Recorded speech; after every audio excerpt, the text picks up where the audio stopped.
Kalwakurthy BRS పార్టీకి చెందిన singer చిన్న కేశవులు మనతో ఉన్నారు. ఆయన అడిగి తెలుసుకునే ప్రయత్నం చేద్దాం. అన్న నమస్తే. ఈ మధ్యలో ఏమన్నా బీఆర్ఎస్ పార్టీ మీద కొత్త పాట రాసిరా? కొత్త పాట రాసినన్నా రాస్తే ఒక 2 శరణాలు. కారే గెలవాలి మళ్ళీ సారే రావాలి, కారే గెలవాలి మళ్ళీ సారే రావాలి, పల్లె పల్లెన సంక్షేమ పథకాలు చేరాలి, ప్రగతి పదాన తెలంగాణ ముందుకు సాగాలి, మళ్ళా గెలవాలి మళ్ళా గెలవాలి, మనందరి బ్రతుకులు మారాలి, పల్లె పల్లెన సంక్షేమ పథకాలు చేరాలి, ప్రగతి పదాన తెలంగాణ ముందుకు సాగాలి. ఈ తెలంగాణలో ఎవరు అవునన్నా ఎవరు కాదన్నా ఈ తెలంగాణకు బాగు చేసినోడు, మేలు చేసినోడు, తెలంగాణ ప్రజల బతుకును ఒక రూపురేఖలో దిద్దినోడు కేసీఆర్ సారే. ఈ తెలంగాణ రాకముందుకు మన బతుకులు ఎట్లా ఉండేటివన్నా? చాలా గోస ఉండేది మనకు. ఈ తెలంగాణ వచ్చినాక 24 గంటల కరెంటు, మనకు రైతు బంధు, రైతు బీమా, ఇప్పుడు ఈ 3 ఏళ్ళ గవర్నమెంట్ వచ్చినాక మొత్తం శూన్యం అయిపోయిందన్న. అందుకనే యవ్వనికి ఓటేసిన గాని వెనుకకు పోతదిరో, తెలంగాణ వెనుకకు పోతదిరా, కారు గుర్తుకు ఓటేస్తే ముందుకు పోతదిరో, అభివృద్ధి అవుతుందిరా. యవ్వనికి ఓటేసిన గాని వెనుకకు పోతదిరో, తెలంగాణ వెనుకకు పోతదిరా, కారు గుర్తుకు ఓటేస్తే ముందుకు పోతదిరో, అభివృద్ధి అవుతుందిరా. ఒకనాడు మన తెలంగాణలో కరెంటు కష్టాలు ఎట్లా ఉండెను, ఒకనాడు మన తెలంగాణలో సాగునీరుకు బాధలుండెను. ఉన్నాయా లేవన్నా? ఉన్నాయి. అందుకనే మళ్ళా కారే గెలవాలి సారే రావాలి, పల్లె పల్లెన సంక్షేమ పథకాలు చేరాలి, ప్రగతి పదాన తెలంగాణ ముందుకు సాగాలి. ఓ మాట తప్పిన రేవంతు, ఓ మాట తప్పిన రేవంతు, నీతోని ఏమీ కాదయ్యా, నువ్వు చెప్పేవన్నీ ఉట్టి మాటలేనయ్యా, నీతోని ఏమీ కాదయ్యా. ఇక తెలుసుకున్నదయ్యా కల్వకుర్తి అంతా, ఇక తెలుసుకున్నదయ్యా తెలంగాణ అంతా, మేము తలుసుకుంటే నువ్వెంత, ఓ మాట తప్పిన రేవంతు, ఓ మాట తప్పిన రేవంతు. వద్దురా నాయన ఈ కాంగ్రెసు పాలన, వద్దురా నాయన ఈ నయవంచక పాలన, అమలు గాని హామీలతో 6 గ్యారంటీలతో అధికారం చేతబట్టి అరిగోసలు పెడుతుర్రు. వద్దురా అరచల్ వద్దురా నాయన ఈ కాంగ్రెసు పాలన, వద్దురా నాయన ఈ నయవంచక పాలన.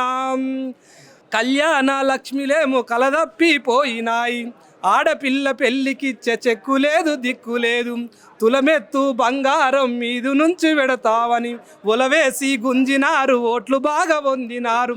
తులం మాట దేవుడెరుగు మాసమైన ఇవ్వలేదు, తులం మాట దేవుడెరుగు మాసమైన ఇవ్వలే, మోసగారి కాంగిరేసు మెడలు వంచి తీరాలి. వద్దురా అరచల్ వద్దురా నాయన ఈ కాంగిరేసు పాలన, వద్దురా నాయన ఈ నయవంచక పాలన.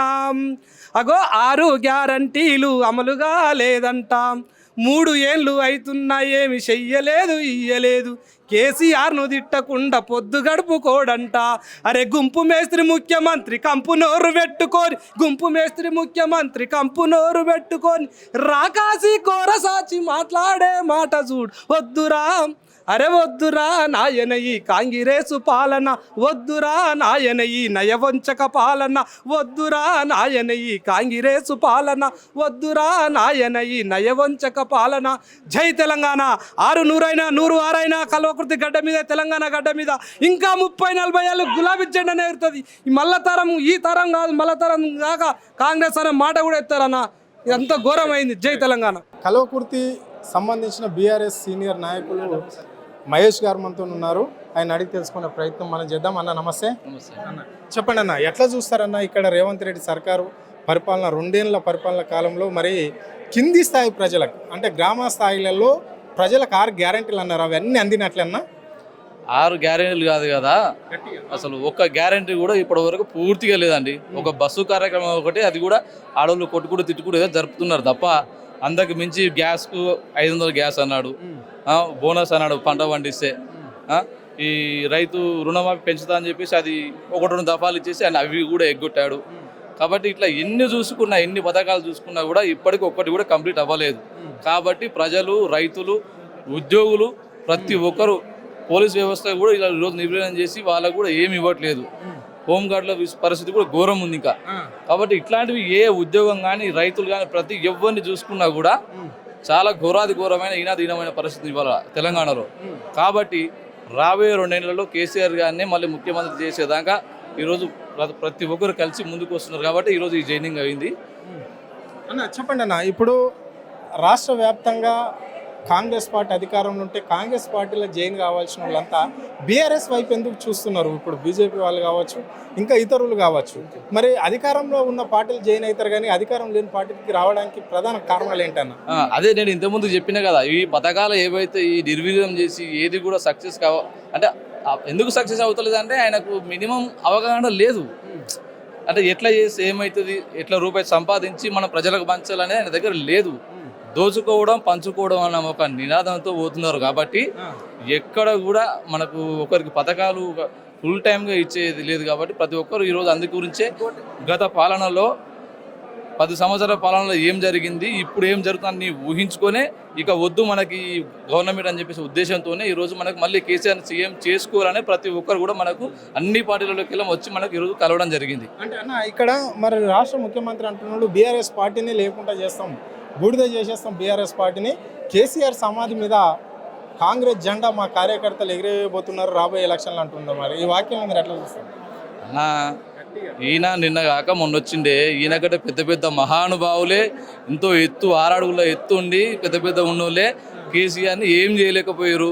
ఈయన వచ్చేదో సీఎం అయినంత మాత్రాన నేనేదో చేసేస్తా అంటే అది అయ్యే పని కాదు.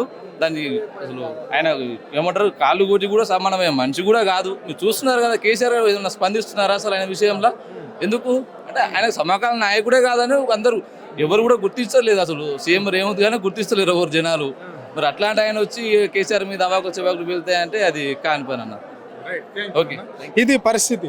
అంటే ఇక్కడ కేసీఆర్ పైన కావాలనే రేవంత్ రెడ్డి అవాక్ చవాకులు పేల్చి ఆయన ప్రజలను తప్పుతో పట్టించే ప్రయత్నం చేస్తాడు. 6 గ్యారెంటీలు అడగకుండానే ఆయన ఏదో ఒకటి కేసీఆర్ మీద అబండాలు వేయడం ఆయన ఒక లక్ష్యంగా పెట్టుకున్నాడు.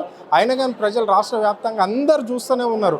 సో ఇప్పుడు రాబోయే ఎన్నికల్లో మాత్రము కాంగ్రెస్ పార్టీకి తగిన బుద్ధి చెప్పడానికి రాష్ట్రంలో ప్రజలందరూ సిద్ధంగానే ఉన్నారు అని చెప్పేసి కూడా ఆయన స్పష్టంగా చెప్పడం జరిగింది. కెమెరా పర్సన్ కళ్యాణ్తో అరుణ్, ఆద్య టీవీ, హైదరాబాద్.